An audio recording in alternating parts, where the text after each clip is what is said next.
Sun next ആപ്പിലൂടെ നിങ്ങളുടെ ഇഷ്ടപരമ്പരകൾ സംപ്രേക്ഷണ ശേഷം തികച്ചും സൗജന്യമായി കാണൂ. ഉടൻ സൺ നെക്സ്റ്റ് ആപ്പ് ഡൗൺലോഡ് ചെയ്യൂ. എന്താ നിന്റെ കാര്യം?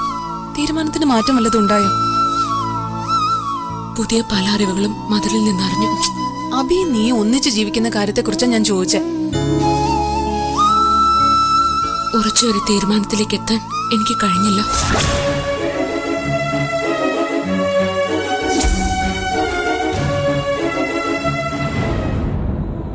മദറിനെയും ഇവിടുത്തെ മറ്റംഗങ്ങളെയും അഭിയുടെ ബർത്ത്ഡേക്ക് നേരിട്ട് ക്ഷണിക്കാനാ ഞാൻ വന്നത്. എല്ലാവരും വരണം. എല്ലാവരും കൂടിയുള്ള വരവ് ബുദ്ധിമുട്ടാവും. അഭിയുടെ കാര്യമായതുകൊണ്ട് ഞാൻ വരാൻ ശ്രമിക്കാം. മദറിന്റെ പ്രസൻസ് ഉറപ്പായും വേണം. ഗർഭിണിയായ എന്റെ അനിയത്തി സുനന്ദയ്ക്ക് അഭയം കൊടുത്തതും ബത്ലഹേം എന്ന ഓർഫനേജിൽ അവളെ ശുശ്രൂഷിച്ചതും അഭയെ പ്രസവിച്ച ഉടൻ ഏറ്റുവാങ്ങിയതും മദറല്ലേ? ഒരു തരത്തിൽ പറഞ്ഞാൽ അഭയുടെ ആദ്യത്തെ പോറ്റമ്മ. അവിടെ മുതൽ ആരംഭിച്ചതാ എനിക്ക് നിങ്ങളുടെ കുടുംബമായിട്ടുള്ള ബന്ധം. അഭിയെ എന്റെ മോനായിട്ട് തന്നെ ഞാൻ കാണുന്നേ. ആ സ്ഥാനത്ത് നിന്നുകൊണ്ട് മദർ അവന്റെ ബർത്ത്ഡേക്ക് ഞാൻ ഏൽപ്പിക്കുന്ന സമ്മാനം കൈമാറണം. ഈ യാത്ര വേറൊരു ദിവസത്തേക്ക് മാറ്റിവെക്കാൻ പറ്റില്ലേ? Duke empire company UK crayon international ഗ്രൂപ്പുമായിട്ട് പുതിയൊരു ബിസിനസ് സംരംഭം ഒപ്പുവെക്കുക. ഡേറ്റ് ഫിക്സ് ചെയ്തിട്ടില്ല. ദുബൈ, സിംഗപ്പൂർ, ലണ്ടൻ എന്നിവിടങ്ങളിൽ വെച്ച അതിന്റെ മീറ്റിംഗ് സംഘടിപ്പിക്കുന്നത്. എനിക്കതിൽ പങ്കെടുത്തേ പറ്റൂ. ഈ ആഴ്ചയിൽ പോകേണ്ടി വന്നാൽ അഭയുടെ ബർത്ത്ഡേ ഫംഗ്ഷന് ഞാനുണ്ടാവില്ല. അങ്ങനെ സംഭവിച്ചാൽ അഭയുടെ പേരിലേക്ക് മാറ്റിയ സ്വത്ത് വിവരങ്ങളുടെ ഡോക്യുമെന്റ്സ് മദർ അവനെ ഏൽപ്പിക്കണം. അത് വൈകിപ്പിക്കുന്നത് അപകടം. സുഹാസിനി പേടിക്കുന്നത് ശങ്കറിനെയല്ലേ? എന്തുകൊണ്ട് അയാൾക്ക് സുനന്ദയിൽ ജനിച്ച മോന അഭിയെന്ന് പറയാത്തെ? എന്റെ അനിയത്തിയുടെ ജീവിതം ഇല്ലാതാക്കിയത് ശങ്കറാണെന്ന് അയാളുടെ മുഖത്ത് നോക്കി പറയുന്ന നിമിഷം ഞങ്ങൾ തമ്മിലുള്ള ബന്ധം അവസാനിക്കും. ഞാൻ ഒന്നായി കണ്ടു വളർത്തിയ എന്റെ 2 മക്കളും സത്യമറിയുമ്പോൾ രണ്ടായി പിരിഞ്ഞു പോകുമോ എന്ന് ഞാൻ ഭയക്കുന്നു. ഇതൊക്കെ കുടുംബത്തിന് പുറത്തുള്ളവരെ അറിയിക്കാൻ പറ്റില്ല. സ്വന്തം അനിയത്തിയോട് ക്രൂരത കാട്ടിയ ഒരുവനോടൊപ്പം ഇത്രയും വർഷങ്ങൾ എന്തിന് ജീവിച്ചു എന്ന ചോദ്യത്തിന് ഞാൻ എന്തു മറുപടി കൊടുക്കും? ഭർത്താവിനെ ഉപേക്ഷിച്ച തന്റേടിയും തന്നിഷ്ടക്കാരിയുമായ സുഹാസിനി എന്ന പേരുദോഷം കേൾക്കാതിരിക്കാൻ എന്റെ മക്കളുടെ അച്ഛന്റെ സ്ഥാനത്ത് ഒരാളെ ചൂണ്ടിക്കാട്ടാൻ ഭർത്താവെന്ന ഒരു ലേബൽ മാത്രം ഞാൻ അയാൾക്ക് കൊടുത്തു. അയാൾക്ക് ജനിച്ച മകൻ കൺമുമ്പിലുണ്ടായിട്ടും അവനെ സ്നേഹിക്കാതെ ശത്രുവായി കണ്ട് അകറ്റി നിർത്തുകയാ ശങ്കർ. അതാ ഞാൻ അയാൾക്ക് ഇപ്പൊ കൊടുത്തുകൊണ്ടിരിക്കുന്ന ശിക്ഷ. പക്ഷേ ഇതൊരു ശിക്ഷയാണെന്ന് അയാൾക്ക് അറിയില്ലല്ലോ സുഹാസിനി. ആദ്യം അഭിയും കമ്പനിക്കാര്യങ്ങൾ ഏറ്റെടുത്ത് നടത്താൻ പ്രാപ്തരായി എന്നെനിക്ക് തോന്നുമ്പോൾ എല്ലാം അവരെ ഏൽപ്പിച്ചിട്ട് ഞാൻ സ്വസ്ഥമാവും. ആ സമയം ശങ്കറിനോട് ഞാൻ ഈ കാര്യങ്ങൾ പറയും. സ്വന്തം മകനെ ആത്മാർത്ഥമായി സ്നേഹിക്കാനോ ചേർത്തു പിടിക്കാനോ കഴിയാതെ പോയതോർത്ത് അയാൾ സഹതപിക്കും. അമ്മയുടെ ജീവിതം തകർത്ത മനുഷ്യനെ അഭയം വെറുക്കും. ആ അവസ്ഥയിൽ ചെയ്തു പോയ തെറ്റുകൾ ഓർത്ത് ശങ്കർ എന്റെ മുന്നിൽ നിന്ന് കരയും. അന്ന് ഞാൻ എന്റെ പ്രതികാരം പൂർത്തിയാക്കും. മദർ, ഇങ്ങനെയുള്ള ചില നിമിഷങ്ങളിൽ എനിക്ക് ഹൃദയം തുറന്ന് സംസാരിക്കാൻ ഏക മാർഗമാണ് നിങ്ങൾ. ഞാൻ ഇനി ഇവിടെ നിന്ന് നമ്മുടെ 2 പേരുടെയും സമയം കളയുന്നില്ല. നമ്മുടെ അഭിക്കുട്ടന്റെ 26ാം ജന്മദിനത്തിൽ സാധിക്കുമെങ്കിൽ എല്ലാവരെയും കൂട്ടിക്കൊണ്ടുവരണം. ശരി മദർ.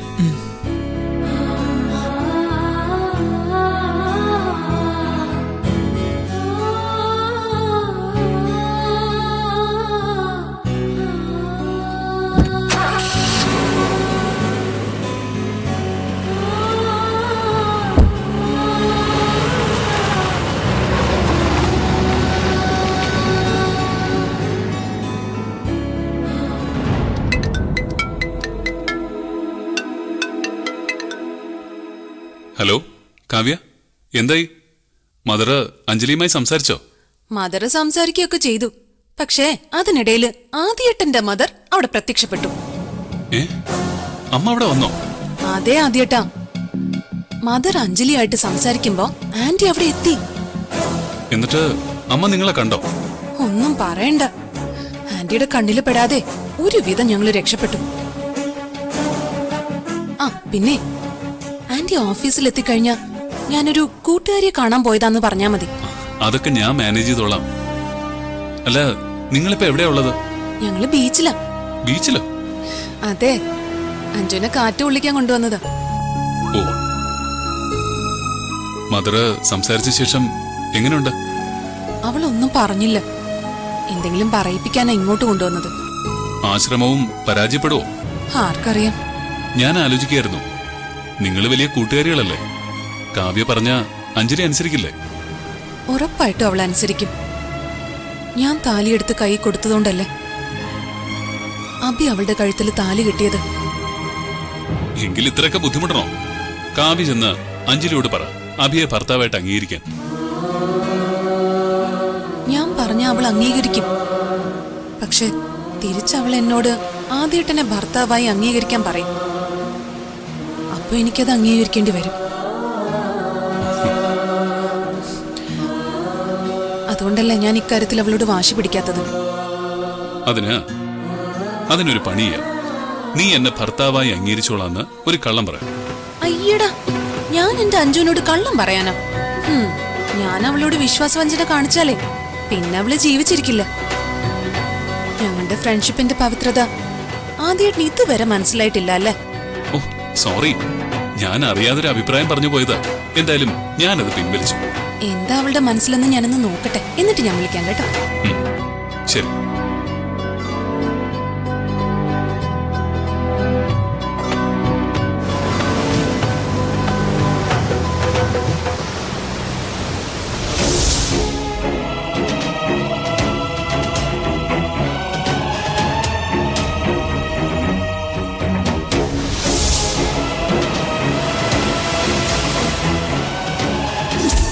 അവനെ ഒന്ന് സ്നേഹിക്കാൻ ജോ. ഇങ്ങനെ ഓരോരോ നമ്പറുമായിട്ട് നിന്റെ പിന്നാലെ വരുന്നതേ ഒരു പരിഗണന കിട്ടാൻ വേണ്ടിയിട്ടാ. അവന്റെ സ്ഥാനത്ത് വേറെ ആരെങ്കിലും ആയിരുന്നെങ്കിലേ ഇങ്ങനെ സ്നേഹത്തിന് വേണ്ടി വിട്ടുവേഷം കെട്ടില്ലായിരുന്നു.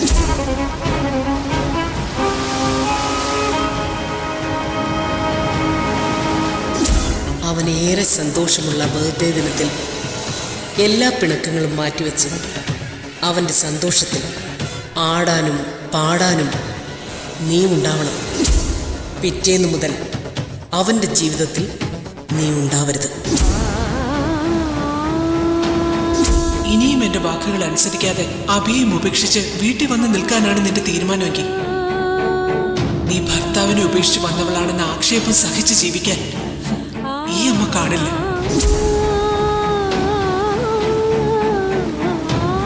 ഇങ്ങനെ ആലോചിച്ചുകൊണ്ട് നിൽക്കാതെ എന്തെങ്കിലും ഒരു തീരുമാനം പറ എന്റെ അഞ്ജു. മനസ്സ് പതറി നിൽക്കുമ്പോ തീരുമാനങ്ങളൊന്നും എടുക്കരുതെന്നല്ലേ നീ പറയാറ്? ആ പതറിച്ച മാറാനേ ഇത്രയും സമയം തന്നെ ധാരാളം.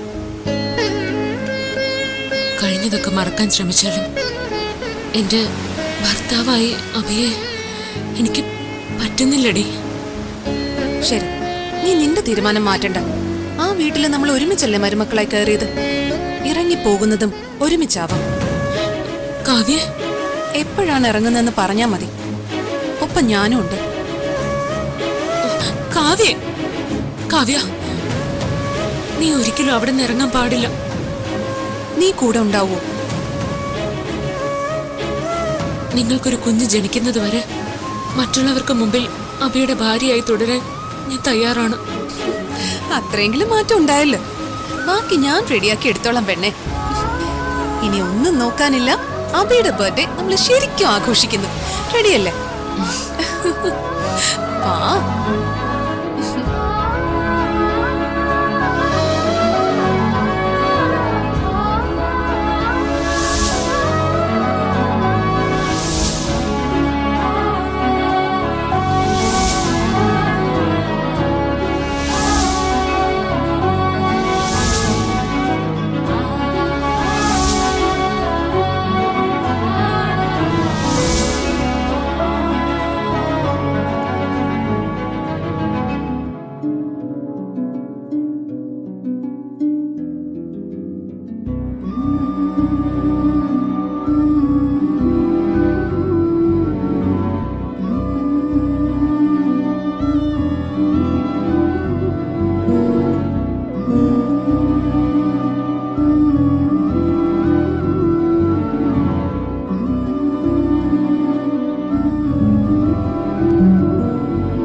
മാനേഴ്സ് ഇല്ലേ?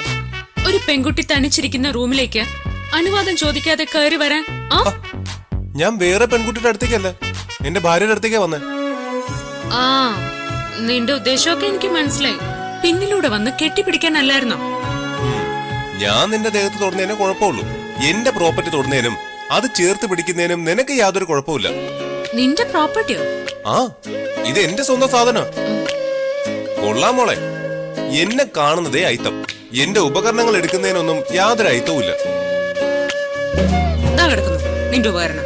ആ, ഇതാ നിന്നെ പോലുള്ള പെണ്ണുങ്ങളുടെ കുഴപ്പം. കള്ളത്തരം കാണിക്കും, കൈയോടെ പിടിച്ച ദേ കിടക്കുന്നു പറഞ്ഞു ഒറ്റ പോക്ക. പോടാ. പോകല്ലേ. കൈവിട. വിട്ടു. നീങ്ങി നിക്ക്. നീങ്ങ. ഒരു ചോദ്യത്തിന് മറുപടി തന്നിട്ട് പോ. നാളെ എന്റെ ബർത്ത്ഡേക്ക് നീ എനിക്ക് എന്ത് ഗിഫ്റ്റാ തരുന്നേ കള്ളി പെണ്ണെ? നിനക്ക് നല്ലൊരു ഗിഫ്റ്റ് ഞാൻ റെഡിയാക്കി വെച്ചിട്ടുണ്ട്. അതെന്താണെന്ന് നീ അപ്പൊ അറിഞ്ഞാ മതി. അതുപോരാ, കേക്ക് കട്ട് ചെയ്ത് അതിന്നൊരു പീസ് എടുത്ത് നിന്റെ കൈകൊണ്ട് എനിക്ക് തന്നിട്ട് എന്റെ കവിളിലത് ഒരു ഉമ്മ തരണം. ഇതാണ് നിന്നിൽ നിന്ന് ഞാൻ പ്രതീക്ഷിക്കുന്ന ഗിഫ്റ്റ്. നിന്നെ ഞെട്ടിക്കുന്ന ഒരു ഗിഫ്റ്റ് തന്നെ ഞാൻ തരാം. നിങ്ങൾ തമ്മിലെ ഒരു തർക്കവും വേണ്ട. സമ്മാനം ചോദിച്ചു വാങ്ങേണ്ടതല്ല, അത് മനസ്സറിഞ്ഞു നൽകേണ്ടതാ. കാവ്യ പ്ലീസ്, എനിക്ക് വേണ്ടി ഇവളോട് ഒന്ന് റെക്കമെൻഡ് ചെയ്യൂ, ഞാൻ കമ്മീഷൻ തരാം. എന്തിന്? ഉമ്മയ്ക്കോ? ഇനി ഇവിടെ നിന്ന് ആവശ്യമില്ലാത്ത വർത്താനം പറഞ്ഞ ഈ ഗിറ്റാർ എടുത്ത് നിന്റെ തലമണ്ടയ്ക്ക് തരിഞ്ഞ. അബി, നീ പൊയ്ക്കോ. ബാക്കി കാര്യങ്ങൾക്ക് നമുക്കൊരു തീരുമാനം ഉണ്ടാക്കാം. നീ ചെല്ലടാ.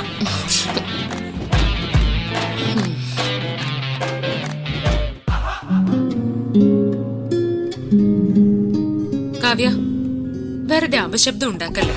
ഓ, ഇത് നിന്റെ ഭർത്താവിന്റെ ഹൃദയം ആയതുകൊണ്ടായിരിക്കും. കാവ്യ, നീ വെറുതെ എന്നോട് വേഷം കെട്ടൽ ഇറക്കല്ലേ മോളെ. നിനക്ക് അബിയോട് ചെറിയൊരു ഇഷ്ടം തോന്നി തുടങ്ങിയിട്ടില്ലേ? അതെ, ഇഷ്ടല്ല. അവനെ ഇങ്ങനൊരു കഴുതയായി പോയതിലുള്ള സഹതാപം. ആ, ഈ സിമ്പതി പതുക്കെ പതുക്കെ ഇനി എമ്പതിയാവും. ആഹാ, അത് വളർന്ന് ലവ് ആവും. ഒന്ന് പോടി. ദേ, എന്നെ അതിനൊന്നും കിട്ടില്ല. എന്നാ വേണ്ട, ഫംഗ്ഷനില്ലേ മറ്റാർക്കും സംശയം തോന്നാത്ത രീതിയിൽ അവനൊപ്പം നീ ഉണ്ടാവണം. മാതൃക ദമ്പതികളെന്ന് വരുന്നവര് പറയണം. ആഹാ, എനിക്ക് അത്തരത്തില് അഭിനയിച്ചൊന്നും ശീലമില്ല. എന്നിട്ട് നീ പറഞ്ഞത് എനിക്കൊരു കുഞ്ഞു പിറക്കുന്നത് വരെ അവന്റെ ഭാര്യയായിട്ട് അഭിനയിക്കാന്നല്ലേ? അത് കരാറൊന്നുമല്ല. എപ്പോ വേണമെങ്കിലും ഞാൻ മാറും. ആ, എങ്കിലേ നീ എനിക്കൊരു ഉറപ്പ് തരണം. നീ ആവശ്യപ്പെടാതെ തന്നെ നിനക്ക് വേണ്ടി ഒരുപാട് കാര്യങ്ങൾ ഞാൻ ചെയ്തിട്ടുണ്ട്. അത് നല്ലൊരു ഫ്രണ്ടിന്റെ മനസ്സ്. എങ്കിൽ ഞാനിപ്പോ നിന്നോടൊരു കാര്യം ആവശ്യപ്പെട്ട അതെനിക്ക് സാധിച്ചു തരണം. എന്നെ കൊണ്ട് പറ്റുന്നതാണെങ്കിൽ. നിന്നെ കൊണ്ട് കഴിയുന്നതാ. ആ, എങ്കി പറഞ്ഞു. ഇനി പിന്നെ വാക്ക് മാറരുത്. ഇല്ല, നീ പറയൂ. അബിയുടെ ബർത്ത്ഡേക്ക് നീ ഒരു ഗിഫ്റ്റ് കൊടുക്കണം. എന്ത് ഗിഫ്റ്റ്? അബി ആവശ്യപ്പെട്ടതുപോലെ അവന്റെ കവിളില് ഒരു ഉമ്മ. എന്താ? ഇടി, നീ അവനൊരു ഉമ്മ കൊടുക്കണോന്ന്. ഞാനോ? എന്റെ പട്ടി കൊടുക്കും. ആഹാ, നീ വാക്ക് പറഞ്ഞതാ, ഇനി മാറാൻ പാടില്ല. കൊടുത്തേ പറ്റൂ. ഞാനിതേ അബിയോട് പറയാൻ പോവാ.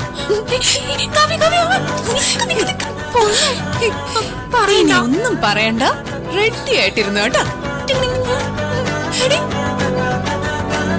അയ്യോ, ഉമ്മയോ?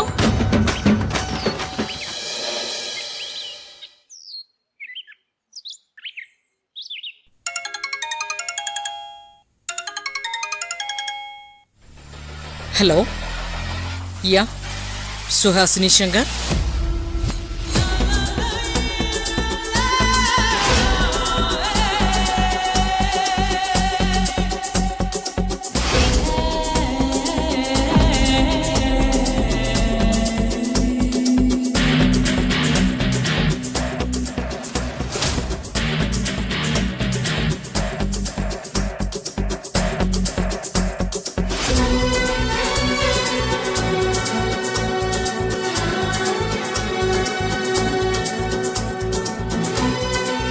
എന്താ ആന്റി? ആ ചേച്ചിക്ക് എന്താ ഒരു ടെൻഷൻ? ഒന്നുമില്ല. ആരാ വിളിച്ചത്? UK-യിൽ നിന്നാ. ഗ്ലോബൽ ബിസിനസ് മീറ്റിൽ പങ്കെടുക്കാനുള്ള ഓഫറാ വന്നിരിക്കുന്നത്. അപ്പോ സന്തോഷിക്കല്ലേ വേണ്ടത്? അതെ, ഞാൻ കാത്തിരുന്നതാ ഈ UK ട്രിപ്പ്. അപ്പോ അബിയുടെ ബർത്ത്ഡേക്ക് നമുക്ക് ഈ സന്തോഷം കൂടി സെലിബ്രേറ്റ് ചെയ്യണം. അത് നടക്കില്ല. അതാ എന്റെ ടെൻഷൻ. എന്താ? അബിയുടെ ബർത്ത്ഡേക്ക് എനിക്ക് പങ്കെടുക്കാൻ പറ്റില്ല.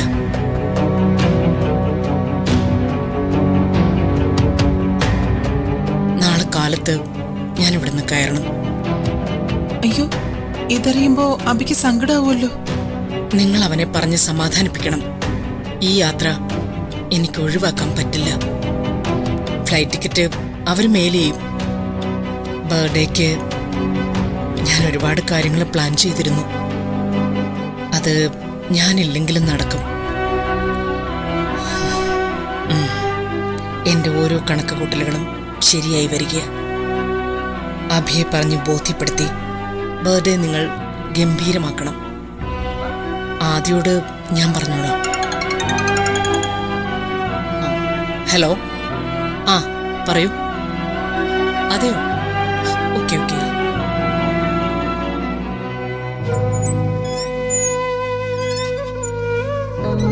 അബി, എടാ, അമ്മയ്ക്ക് UK-യിലേക്ക് പോകേണ്ടി വന്ന സാഹചര്യം നീ ഒന്ന് ഉൾക്കൊള്ളു.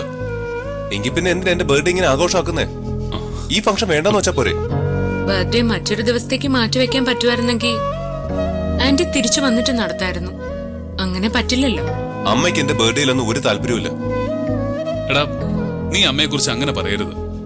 ഈ ഫംഗ്ഷനിൽ പങ്കെടുക്കാൻ പറ്റാത്തതില് അമ്മയ്ക്ക് വലിയ സങ്കടമുണ്ട്. നിന്റെ ബർത്ത്ഡേ ഗ്രാൻഡ് ആക്കാൻ ഞങ്ങളെ ഏൽപ്പിച്ചിട്ടാ അമ്മ പോയത്. നിങ്ങളോടൊക്കെ പറഞ്ഞു. എന്നോട് ഫോറിൻ ട്രിപ്പിനെ പറ്റി അമ്മ ഒന്നും പറഞ്ഞിട്ടില്ല. എടാ, അത് നിന്നോട് പറയാനുള്ള വിഷമം കൊണ്ടാ അമ്മ പറയാതിരുന്നത്. അതൊന്നുമല്ല, അമ്മയ്ക്ക് എന്നോടുള്ള വിരോധം ഇതുവരെ തീർന്നിട്ടില്ല. എന്നിട്ടാണോ ഫംഗ്ഷനിൽ പങ്കെടുക്കാൻ അമ്മ എല്ലാരെയും ഇൻവൈറ്റ് ചെയ്തത്? ആന്റിക്ക് നിന്നോട് വെറുപ്പാണെന്ന് നീ വെറുതെ തെറ്റിദ്ധരിക്കുന്നതാ. ഇവിടെ മറ്റുള്ള ആരെക്കാളും ആന്റിക്ക് ശ്രദ്ധ നിന്റെ കാര്യത്തിലാ. അതെ, അതെനിക്കും തോന്നിയിട്ടുണ്ട്. അഭിയോട് എന്തോ പ്രത്യേക ഇഷ്ടം ആന്റിക്കുണ്ട്. അതുകൊണ്ടല്ലേ നിനക്ക് തരാൻ ഒരു പ്രത്യേക ഗിഫ്റ്റ് ഞങ്ങളോട് ആരോടും പറയാതെ ആന്റി മദറിനെ ഏൽപ്പിച്ചത്.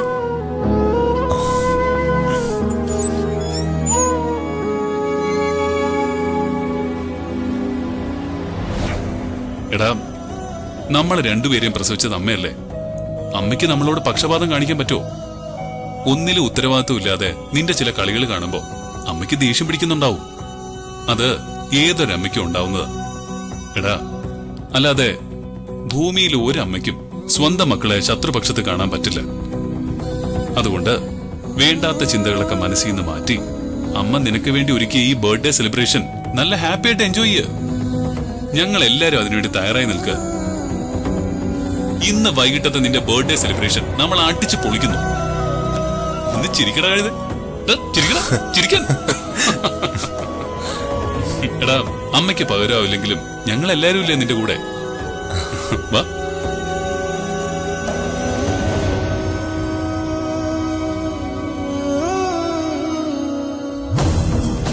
അഭിയുടെ 26th ബർത്ത്ഡേ ആണ് നാളെ. ആ ഫംഗ്ഷനിൽ വെച്ച് അവന്റെ പേർക്കുള്ള സ്വത്തുക്കൾ കൈമാറാനാണ് സുഹാസിനിയുടെ നീക്കം.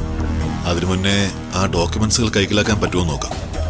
ബാങ്ക് ലോക്കറിൽ നിന്ന് രേഖകൾ അടങ്ങിയ ബാഗ് സുഹാസിനി എടുത്തിട്ടുണ്ട്. പക്ഷേ വീട്ടിലോ ഓഫീസിലോ അത് എത്തിയിട്ടില്ല. അതിനർത്ഥം നാളത്തെ ബർത്ത്ഡേ സെലിബ്രേഷന്റെ സമയത്ത് മാത്രമേ അതവിടെ എത്തൂ എന്നാണ്. ഒരു ആഘോഷം നടക്കുന്നതിനിടയിൽ ഡോക്യുമെന്റ്സുകൾ തട്ടിയെടുക്കാൻ ബുദ്ധിമുട്ടാണ്. ആ റിസ്ക് ഏറ്റെടുത്താൽ മാത്രമേ കമ്പനിയുടെ അധികാരം എന്റെ കൈകളിലേക്ക് വരുമ്പോൾ അതിന്റെ ഒരു ഷെയർ തനിക്കും ലഭിക്കൂ. പറ്റില്ലെങ്കിൽ ഇപ്പൊ പറയണം. ശ്രമിച്ചാൽ സാധിക്കാത്ത എന്ത് കാര്യമുള്ളത്? അതിനാണ് ഇവരെ കൂട്ടിക്കൊണ്ടുവന്നത്. അവരെ കൂടി വിളിക്ക്. നാളത്തെ പ്ലാനിങ് വിശദമായി അവരോട് അറിയണമല്ലോ. വാ.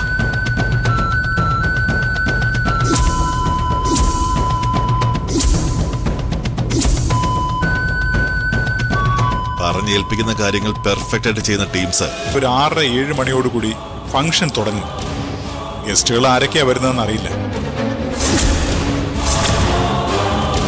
ബർത്ത്ഡേ കേക്ക് കട്ട് ചെയ്യുന്ന സമയത്ത് എല്ലാവരുടെയും ശ്രദ്ധ അവിടെയായിരിക്കും.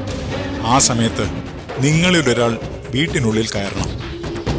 എന്താവശ്യം വന്നാലും സഹായിക്കാൻ ഒരാൾ വീടിന്റെ പരിസരത്ത് തന്നെ ഉണ്ടാവണം. ഡോക്യുമെന്റ്സ് എവിടെയായിരിക്കും, അല്ലെങ്കിൽ ആ സമയത്ത് ആരുടെ കയ്യിലായിരിക്കും സൂക്ഷിച്ചിരിക്കുന്നത് ഞങ്ങൾക്ക് അങ്ങനെ അറിയാൻ പറ്റും? നിങ്ങളിൽ ഒരാളുടെ നമ്പർ എനിക്ക് തരണം. ഇതിനെക്കുറിച്ച് വ്യക്തമായ കാര്യങ്ങൾ ഞാൻ അപ്പം അറിയിച്ചോളാം. ഒരാൾ വീടിനുള്ളിൽ കയറിയ ശേഷം ഡോക്യുമെന്റ്സ് എവിടെയാണെന്ന് അറിയുന്ന സമയം പുറത്തു നിൽക്കുന്നയാൾക്ക് ഞാൻ സിഗ്നൽ തരും. ഉടൻ തന്നെ മെയിൻ സ്വിച്ച് ഓഫ് ചെയ്യണം. കൂടിപ്പോയാൽ 5 മിനിറ്റ് അതിനുള്ളിൽ ഡോക്യുമെന്റ്സുമായി പുറത്ത് കടന്നിരിക്കണം. ഈ കറണ്ട് പോയാലും ജനറേറ്ററും ഇൻവെർട്ടറും ഒക്കെ ഉള്ള സ്ഥിതിക്ക് അതൊക്കെ ഞാൻ ഡിസ്കണക്ട് ചെയ്തോളാം. പ്ലാനിൽ എന്തെങ്കിലും പിഴവ് പറ്റി പിടിക്കപ്പെട്ടാലോ? പിടികൊടുക്കരുത്. എങ്ങനെയും രക്ഷപ്പെട്ടോണം. വേണ്ടി വന്നാൽ പ്രതിരോധിക്കാനും സ്വയം രക്ഷിക്കുമുള്ള ആയുധങ്ങൾ കരുതിക്കോ. എങ്കിൽ കുഴപ്പമില്ല. ഇപ്പൊ ഒരു ധാരണ കിട്ടിയല്ലോ. എങ്കിൽ ശരി, ശരി സാർ. ഇതിന്റെ പകുതി റിസ്ക് എടുത്താൽ മതിയായിരുന്നു ശങ്കറിന്റെ തലവേദനയായ അഭിയുടെ പേര് വെട്ടാൻ.